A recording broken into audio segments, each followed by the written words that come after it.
Hello everyone, this is Lam here, and today we're going to be taking a look at a camera slider. This one specifically from Edelkrone.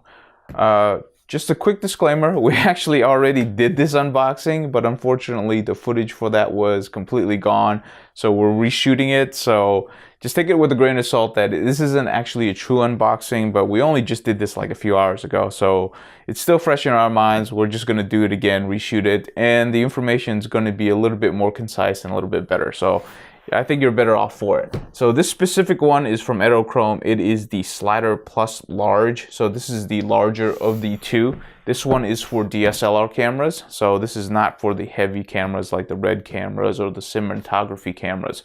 But you don't pay the higher price for being able to carry that weight. And most of us, we use smaller cameras, DSLRs anyway. So it's at a good price and it has a bunch of features that I really love. And it's definitely worth looking at if you want to spice up your video. So this is a camera slider. When we open it up, it's nicely packaged.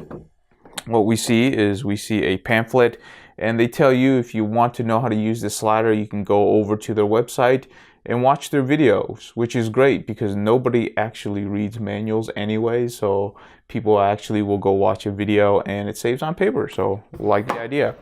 Up on top, it's nicely foam padded, just in case if you wanted to. Inside the box, you actually see your slider. As I said before, this one's already been unboxed, so there's a little bit of wear and tear on it already as we've been playing with it. So it comes exactly like this. I'm gonna go ahead and release it out. So when you actually get your camera slider, these bars will be zip tied to the front of the slider, and this is to prevent the head from moving around. This is the actual lock. So this is just to make sure that things don't bump around during transportation. You cut these off. You can remove these two. I don't think there's actually a use for these things, so I just put it into the box. It does come with an Allen key so that you can tighten and loosen these bolts right here. One important thing to note, and if you don't watch the video and you watch ours, is that the thread up on top, it is actually spring loaded, and right now it is at the flush position so that it's not sticking up. All you have to do is literally just take your finger, put it in and twist it, and you can actually unlock it to where it is now fully visible out, so that you can actually screw on your camera or a head to this top plate. So something very important to note, because like that kind of confused me when I first got it. It's like, how do we do this? Because like this doesn't pop out. Do I need to, go to the bottom and release stuff? And yeah, I didn't watch the video is what I'm trying to tell you.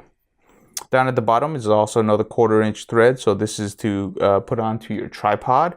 And as you can see, they have little feet, so you can use it as just a standalone slider, but you won't get the full benefit of this slider if you just have it resting on a table. This will be the full length of your camera slide. So for those of you who don't know what a camera slider does, it's basically allowing you to add motion to your videos. So if you have a product shot or if you have a face shot, you can set a camera on top, and then you can very smoothly move the camera from side to side, giving your video a little spice by adding a little bit motion to what is otherwise a pretty bland shot. If you noticed in our videos, we do a lot of quick product reviews, and one of the things that we're trying to do for 2018 is to kind of spice it up a little bit, add a little variety, and having a camera slider like this will actually be very beneficial. Gonna go ahead really quickly, mount a camera on top, or actually mount a head and a camera on top, put it on a tripod, and show you the full extension that it can go, and to give you some reasons on why we chose this specific ones over a multitude of sliders out there, because there are plenty of sliders. All right, so we have everything assembled right now. So we have this mounted onto a Benro Mach 3 tripod. This is a very large, very heavy tripod that's going to give us a lot of good balance. This is important, and I'll show you in a second the reason why. We have a head, and then we just have a simple point and shoot camera mounted on top. And as you can see, when we mount it, we're getting a little bit extra length than the overall length when we actually have it mounted on the tripod.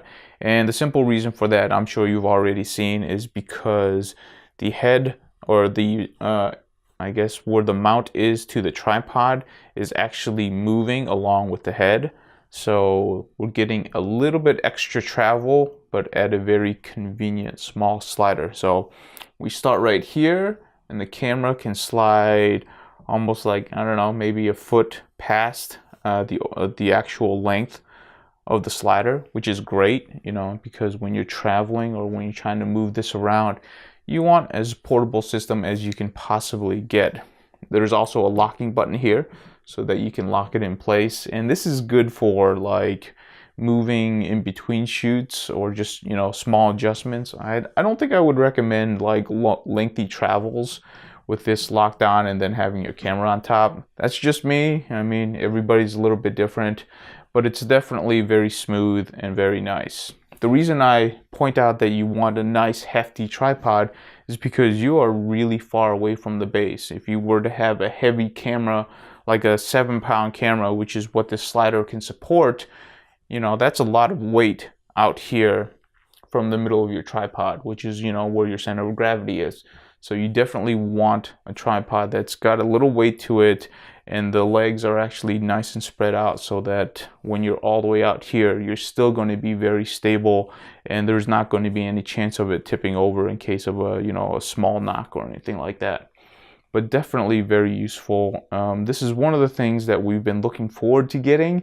It's just that, you know, it's not a sexy thing, and it's also not a required thing to get something like this, because it's there to help you with your B-roll, to spice up some of your camera shots. But at the end of the day, when you're trying to make your video production a little bit better, this is one of those tools that's very helpful in letting you do that. So we're really glad to have this little tool back in our kit, and we're going to start using it for basically a lot of product shots and whatever shots that we can kind of fit into. We don't want to overuse it, but at the same time, this is definitely a nice tool to have in your repertoire. And we're going to try to travel with it a little bit. As you can tell, I mean, this is not super large. You know, this is definitely something you can stick into one of our bags and then just travel with it. The only problem is that we're also going to be traveling with a larger tripod. So you got to put that into your consideration, because this is not a small tripod. If you put it on a smaller tripod, then you got to be very careful that it doesn't tip over. So there's pros and cons on both sides. It's just not the sliding system that you have to take into account. It's also the tripod system that you're going to have to take along with you. So, but also tripods that are this large can probably be used for other things besides just the sliding system, but you still got to consider that. So that's a quick look at the sliding system by Edelkrone. Definitely check them out. They make really innovative products. They also make a motion kit for this, which is the other reason why we got it. And it allows us to expand this to be a fully automated sliding system. And that's something that we look forward to getting at a later date, because it's expensive, right? So we're getting our pieces slowly, and then once we get everything that we want, it's going to be a great kit. If you have any questions, please leave them in the comments below. Until next time, thank you so much for watching.